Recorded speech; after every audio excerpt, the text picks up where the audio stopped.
वालेकुम। कैसे हैं आप सब? उम्मीद करती हूँ कि आप सब खैरियत से होंगे और मैं भी ठीक हूँ। अल्लाह का शुक्र है। और ये सुबह 6:30 बजे का वक्त हो रहा है, तो बस मैं अभी उठकर आई हूँ और चाय बना रही हूँ। और मेरे हस्बैंड वॉक पर से अभी तक आए नहीं, तो मैंने सोचा तब तक मैं चाय बना लेती हूँ। तो मैं 2 कप चाय बना रही हूँ मेरे और उनके लिए। और अदरक पीते हैं हम चाय में, तो मैं ये अदरक को धोकर कूट कर और चाय में शामिल कर दूँगी। और अदरक वाली चाय हम गर्मी सर्दी सारे पूरे 12 महीने ही पीते हैं। तो चाय में ज़रूर डालती हूँ मैं। और ये बेटे के लिए दूध बना रही हूँ, तो हल्दी मैंने डाल दी है और ये शहद डालती हूँ मैं। उसको शक्कर नहीं देती हूँ, शुगर ज़्यादातर अवॉइड ही करती हूँ मैं उसको देने के लिए, ताकि हनी देती हूँ और दूध देती हूँ। और इनकी भी आवाज़ आ गई, शायद आ गए ये भी। और ये मैंने मलाई निकाली है, आज मैं घी भी निकालूंगी। 4-5 दिन की मलाई खट्टी हो गई थी, तो देख कर आई तो ये भी आ चुके थे। और ये गरम गरम कचौरी और जलेबी लेकर आए नाश्ते में आज। तो मैंने ये निकाल ली प्लेट में। वैसे लाते नहीं हैं, तो बहुत कम लाते हैं ऐसी चीज़ें। मना करते हैं हमें कि बाहर का मत खाओ, बाहर का मत खाओ, लेकिन आज मूड हुआ तो ले आए। तो मैंने कहा चलो मैं निकाल लेती हूँ और मैं इसको लगा के और लेके जाती हूँ। अब तो ये सुबह सुबह ही आज हमारा इतना हेवी सा नाश्ता हो जाएगा। कभी कभी अच्छा लगता है, बारिश का मौसम है, बारिशों में अच्छी लगती हैं ऐसी चीज़ें। तो बेटा भी उठ चुका था, आज जल्दी उठ गया ये भी, वरना ये लेट उठता है। तो हम पहले हमारी चाय हो जाती है, उसके बाद फिर इसका दूध होता है तैयार। लेकिन आज उठ गया था, फ्रेश हो लिया आराम से और आ गया है। तो अब मैंने कहा चलो इसको भी मैं दूध दे देती हूँ। और ये चाय आ गई, साहब अखबार पढ़ रहे हैं और मैं भी इनको ज्वाइन करूँगी, पेपर भी पढ़ूँगी थोड़ा और मेरी भी चाय पीती जाऊँगी। तो ऐसे हमारे सुबह का ये वक्त निकल जाता है और उसके बाद में शुरू हो जाते हैं सारे जहाँ के काम। तो बस अब किचन का वक्त तरफ रुख करके मैं लगी हूँ आज टमाटर की चटनी। और रात की दाल बची हुई थी मसूर की, उसमें मैं आटा गूंद के उसकी रोटियाँ बनाऊँगी। तो ज़ीरा ख़त्म हो गया था, तो मैंने सोचा ज़ीरा भी भर लेती हूँ। और एक पैन पे मैंने राई डाल के तेल डाल दिया है, अब मैं उसमें ज़ीरा शामिल कर दूँगी। तो टमाटर की चटनी बनती है खट्टी सी, बहुत टेस्टी, और पराठों के साथ बहुत अच्छी लगती है। तो मैंने इसमें ज़ीरा भी ऐड कर दिया है और इसको क्रैकल कर लूँगी। उसके बाद में मैं इसमें ओनियन मिला दूँगी। और ये चटनी जो होती है ये बना के आप फ्रिज में भी रख सकते हैं स्टोर करके, तो बहुत अच्छी लगती है। बस इसको थोड़ा सा भूनना ही पड़ता है लास्ट तक।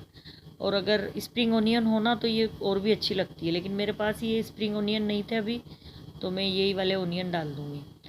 और मैं इसको जब तक ये ट्रांसपेरेंट नहीं हो जाते हैं तब तक मैं इसको पका लूँगी थोड़ा सा। और फिर उसमें मैं ग्रीन चिली भी शामिल कर दूँगी, तो ग्रीन चिली भी इसके साथ गल जाएंगी। और नमक डाल दिया था मैंने टमाटो में, तो नमक डालने के बाद भी भून लिया था मैंने इसको थोड़ी देर, तो नमक से ये जल्दी पक जाते हैं प्याज।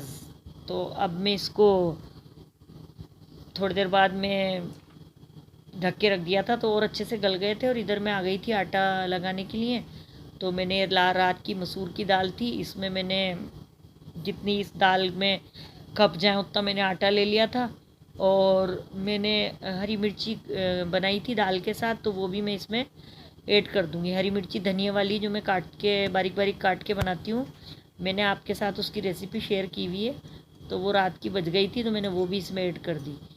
और अब मैं इसका अच्छे से डो बना लूँगी।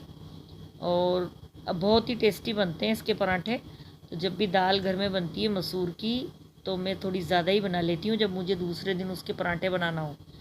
तो आज अभी बारिशों में थोड़ा अच्छा लगता है ऐसा, तो इसलिए कभी कभी खा लिया जाए तो अच्छा है, कोई बुराई नहीं है। अब मैंने इसमें 4-5 टमाटो थे मेरे पास में, बड़े बड़े और खट्टे टमाटो थे, वो मैंने डाल दिए हैं। नमक में पहले जो डाल ही चुकी थी, अब मैंने इसमें रेड चिली भी डाल दी है। और बस मैं इसको अच्छे से पका लूँगी और मेशर से अच्छे से इसको मेश कर लूँगी। और अगर आप देखें कि आपकी चटनी खट्टी नहीं हो रही है, तो आप इसमें नींबू का रस भी ऐड कर सकते हैं, लेकिन मेरे टमाटो ऑलरेडी खट्टे थे, तो मुझे इसकी इतनी ज़रूरत महसूस नहीं हुई। तो ये हमारी चटनी डन हो गई है। बस ये इसी टाइप पे रहती है। अगर आप मीठा करना चाहें इसे, तो आप थोड़ी शुगर भी डाल सकते हैं, लेकिन हम इसमें मीठा नहीं खाते। तो बस ये डन होगी हमारी। अब इसमें आप हरा धनिया डाल दें या काली मिर्ची डाल के और खा सकते हैं। तो ये मैं इसको पराठे भी बना रही हूँ। आप शेप पे ध्यान मत दीजिएगा, क्योंकि ये दाल के पराठे हैं, ये ऐसे ही बनते हैं मेप की तरह। और चाहें तो आप गोल भी बना सकते हैं, बनते भी हैं कभी, लेकिन आज नहीं बने, तो इसको अवॉइड कीजिए, आप ध्यान मत दीजिए इसकी तरफ। और ये मेरे पराठे सिक भी चुके हैं और साहब लगे हैं खाना खाने, तो बस मैं उन्हें धीरे धीरे सर्व करती जा रही हूँ। और बहुत अच्छे बने थे, बहुत सॉफ्ट, ऊपर से क्रिस्पी, अंदर से सॉफ्ट बने थे। और आप कभी भी ऐसे लेफ़्ट ओवर दाल बन जाए तो आप बनाते ही होंगे अपने घर में भी, तो मैं इस तरह से बनाती हूँ, ये मैं आपके साथ शेयर कर रही हूँ। और ये हमारा कभी ऐसे जब कभी ऐसे कहीं बाहर जाने का मूड होता है, तब भी मैं थोड़ी दाल अगर रखी हो या एक्स्ट्रा बना के और मैं ऐसे ही पराठे बना के ले जाती हूँ, तो ये सफ़र में भी बहुत अच्छे रहते हैं कभी। तो ये उनकी प्लेट लगा दी मैंने। और ये मैंने आम की खीर जो बनाई थी वो भी मैंने उनको रात को नहीं दी थी, और अभी मैंने दिए उनको, क्योंकि मैंने इसके ऐसे मैंगो निकाल लिए थे इसमें से, तो वो मीठे कम हो गया था थोड़ा ये, तो मैंने अब दे दिया इनको। और बस अब मेरा ये इनको खाना खिलाने के बाद में मेरा ऑलमोस्ट काम हो ही जाता है, मतलब मैं फ्री हो जाती हूँ। तो इसके बाद मैं चाहूँ जो काम कर सकती हूँ, लेकिन अभी तक मैं थोड़ा बिज़ी थी, क्योंकि जब तक ये खाना खा के नहीं जाते, तो मैं अब आ गई हूँ मेरे नेक्स्ट टर्न पे। तो ये मैं काढ़ा लेकर आई थी अभी, मम्मी के यहाँ गई थी तो वहाँ से कोटा से, तो वो आज काढ़े को कूट के भरूँगी। तो ये काढ़ा बहुत अच्छा काढ़ा, बहुत बेहतरीन और बहुत फ़ायदा करने वाला काढ़ा होता है ये। तो पता नहीं इसमें कौन कौन सी जड़ी बूटियाँ मिली होती हैं, लेकिन ये एक बार बहुत पहले मैं लेकर आई थी जब मेरी तबीयत ख़राब थी, मुझे टाइफाइड हो गया था, तो हाथ पैरों में मेरे जलन सी होती थी। तो ये काढ़ा था जिसमें किशमिश है, अंजीर है, पता नहीं कौन कौन सी जड़ियाँ हैं, कुछ गोल गोल बोर टाइप भी है, इंडियन वो चेरी बोलते हैं जिसको, वो बोर भी हैं इसमें। और गुलाब की पंखुड़ियाँ हैं बहुत सारी ड्राई, और बहुत सारे पता नहीं क्या क्या चीज़ें हैं, और इसमें से इतनी प्यारी खुशबू आती है। और ये मुनक्का है, बड़े मुनक्के हैं, कुछ अजीब टाइप के, कुछ अजीब सी जड़ियाँ हैं। लेकिन एक बार बहुत पहले लाई थी मैं, तो मुझे इसको उन्होंने दिया था कि इसको पी लेना आप, तो मेरे बहुत फ़ायदा हुआ था उससे, मेरे खून की कमी भी कम हो गई थी, और पता नहीं क्या क्या है इसमें। तो इस बार फिर मुझे थोड़ी कमज़ोरी सी महसूस हो रही थी, तो मैं ये लेकर आई। तो मैं अब इसको कूट पीस कर इसको तैयार करने के लिए धूप में रख दिया मैंने इसे। तो अब मैं पहले नहा ली, अब नहाने के बाद अब मैं जाती हूँ थोड़ा सा फ्रेशन अप होने। उसके बाद में मैं देखती हूँ कि अब अगर ये सूख गई होंगी तो इसको कूट लूँगी। तो ये सूख चुकी थी, तो मैंने मोर्टल और पेस्टल ले लिया है, अब मैं इसको कूटना शुरू कर रही हूँ। तो लगने में इतनी हार्ड नज़र आ रही थी, मुझे लग रहा था मिक्सी में नहीं हो पाएंगी, लेकिन जैसे इन पे चोट लगाई मैंने, तो ये तो एकदम से बिखर गई और बहुत आसानी से मेरे से कुट चुकी। वरना मैं सोच रही थी मेरे पास में अच्छा इमाम दस्ता भी नहीं है, और मिक्सी में भी डर है कि टूट जाए, तो लेकिन अल्लाह का शुक्र है कि आराम से ये देखिए बस ये चोट मारते ही और ये बुरसी हो गई बिल्कुल। तो ये टूट चुकी थी और इतनी अच्छी खुशबू आ रही थी इसमें से। और मैं इनसे कह रही थी, मैंने कहा आपने देखा कि ये कमरे में मैं इसको लेके आई प्लेट को, तो कमरे में खुशबू सी आ रही है एक अच्छी सी, बहुत अच्छी सी।